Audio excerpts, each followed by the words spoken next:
Hi guys! Meron na ako ditong blueberry. Ayan, quality siya. Nabili ko na naman to doon sa Divisoria. Ayan, o diba? Nakakatikim din tayo ng mga masasarap na prutas. Ayan, tikman na natin. Malalaki siya. Yung napapanood ko nito sa mga vlogger nasa ibang bansa. Maliliit kasi wild lang daw yun. Ito pala is quality. Ang sarap! Maasim-asim. Pero masarap. Ito pala ang blueberry. Ngayon ko lang talaga. Ngayon lang talaga ako nakatikim, guys. Harap. Sige man ha. Tikman nyo. Tikman nyo. Kala nyo blue. Bakit yung napapanood ko, nagkukulay yung mga kamay nila? Kasi asim. Maasim siya pero masarap. Grabe. Tapos lahat mo na siya kakainin. Ewan ko pa kung lahat. Basta hinugasan ko to. Sarap.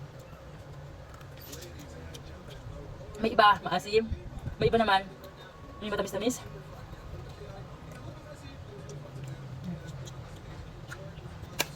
Basta ang pangalan niya, blueberry. After taste yung ano niya, asim.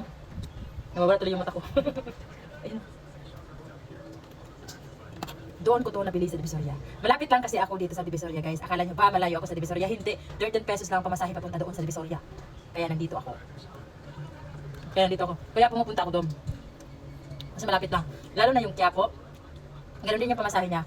13 pesos. So, magkakalapit lang yun ang Quiapo, ang Divisoria. Magkakalapit lang yun dito. Sa area namin. Kaya anytime, nakakapunta ako doon. Try ko na naman magpalengke doon sa Quiapo. Try natin doon.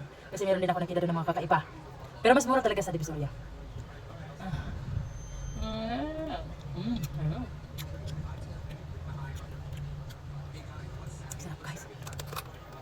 Fruits! Diba?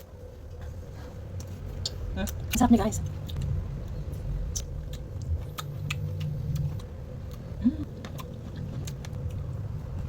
Ewan ko. Titikman. At least, natikman natin yung prutas doon sa ibang bansa. Kaya guys, kung gusto nyo rin kumain pala ng prutas sa ibang galing sa ibang bansa, nandun lang sa Divisoria, napakaraming prutas doon. Yeah. Tapos akala ko, parang grabe guys, sarap. Second na, titikman natin. Matamis. Pag ganito.